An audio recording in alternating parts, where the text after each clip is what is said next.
Off with the sad reality of Ukraine. It seems to get ever more awful. The reports coming in, of course, from the battlefield are simply horrific as Russia is attempting to take more territory in the special military operation, and the Ukrainians, supposedly short of ammunition, are just throwing men at the front. But of course, we've also had the attack in Moscow. So altogether, it's pretty horrific what's going on. What have you got for us? Brian, we have been reporting for some weeks that Britain has already been telling its people that a war may be on the horizon, direct involvement.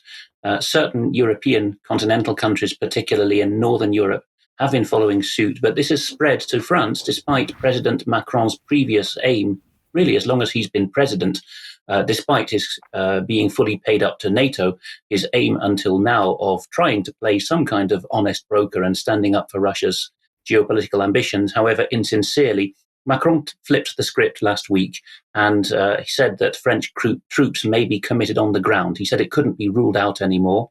So you can see here on LCI, which is a French equivalent of CNN, a talking heads channel for the right thinkers, that newscasters, propagandists are already looking at big maps of Ukraine with the red belt in the south and east of Russian-occupied territory and envisaging what the scenarios would be for French troops on the ground. The right-hand image there suggests that French troops visiting the country via Poland could be sent to the center of the country to defend the river Dnipro line if the Russians intend to get that far.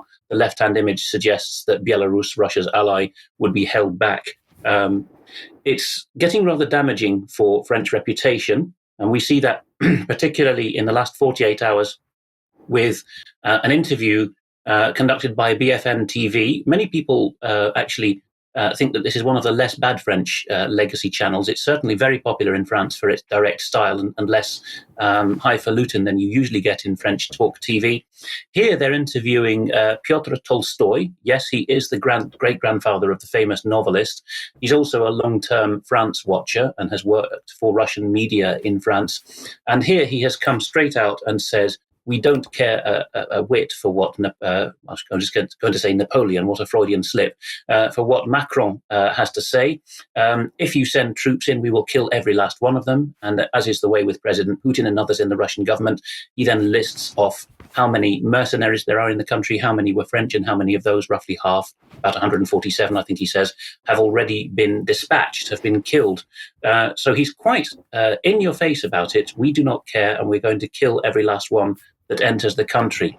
Over in Germany, the vice-chancellor, the equivalent of a deputy prime minister at federal level, Mr. Habeck, was giving a speech the other day to a conference called Europe 2024. And as reported by T-Online here, he was saying Germany needs to be prepared for a land war, the same language as Macron. But here he's talking more economically, as you would imagine the Germans do, and saying, quite incredibly, that Germany can afford it. He was asked, particularly in the question and answer of this session, if we have to spend a lot more on guns, does that mean less butter?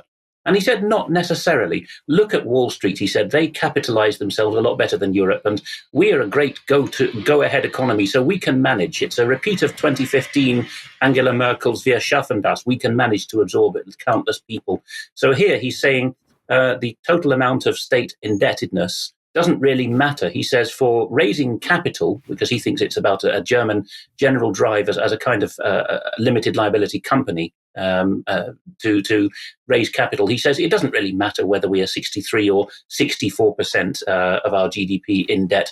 We can manage it. And once we've produced these goods, he says there'll be spin-off benefits for the rest of the economy, the goods being tanks and rockets and so on. And they will sit there until they're needed. Up in Denmark, this completes a Scandinavian triad now of countries, Norway, Sweden, and Denmark, that conscript girls at the age of 18. Here in the Netherlands and in a couple of other countries in Europe, there is a nominal conscriptability of men and women at 18 in the interest of gender equality, but there is no active draft. But you'll find the details on Politico there that the Danes are getting quite serious about it. People might think an enlightened move, but if you consider which other countries actively conscript girls at 18 rather than just send them a letter saying that they could be drafted. Other than those Scandinavian three, it's Israel and then North Korea, Burma, Chad, Eritrea. It doesn't really seem like a good club to be in, a bit like how Sweden, Germany, and North Korea, and now France are the only countries in the world that absolutely mandate school attendance rather than homeschooling, home education for children. Over in the States, Lindsey Graham, one of the most hawkish of all US senators, if not the most hawkish, was in Kyiv in the middle of this month, urging Ukraine to tighten up its own draft laws. And he had the gall to say that it's wrong that Ukraine has exempted its student-age men from the draft. There's no question at the moment openly of drafting women, but he says that men under 27 must be conscriptable in Ukraine. So he's coming to the country and telling them that. He says, I can't believe that the threshold is 27. You should be serving, i.e. as soon as you're 18. We, who's that, Senator Graham, we need more people in the line. That's the meat grinder line you were just talking about, Brian. Looks to me like he wants young blood. Yes, it's horrific what these people are doing. And of course, the one thing we don't see in Western pieces, in Western press, is the call for peace. Let's just have a look at the cruel reporting on the Moscow mall and conference hall attack. So this is the Telegraph.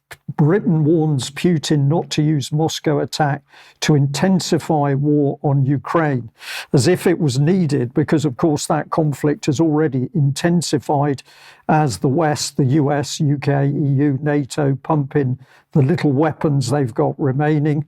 And the Ukrainians are being encouraged to send their young and elderly men to the slaughter on the front.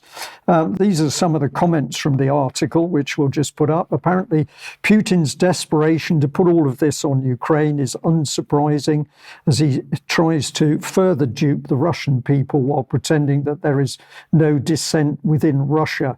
So we can't even say who the person is making this report to the Telegraph. But of course, it goes on, picked up by the Mail today, where apparently the attack in Moscow is simply the fault of Putin because he's so incompetent as a leader. He allowed it to happen. This is the madness of Western press.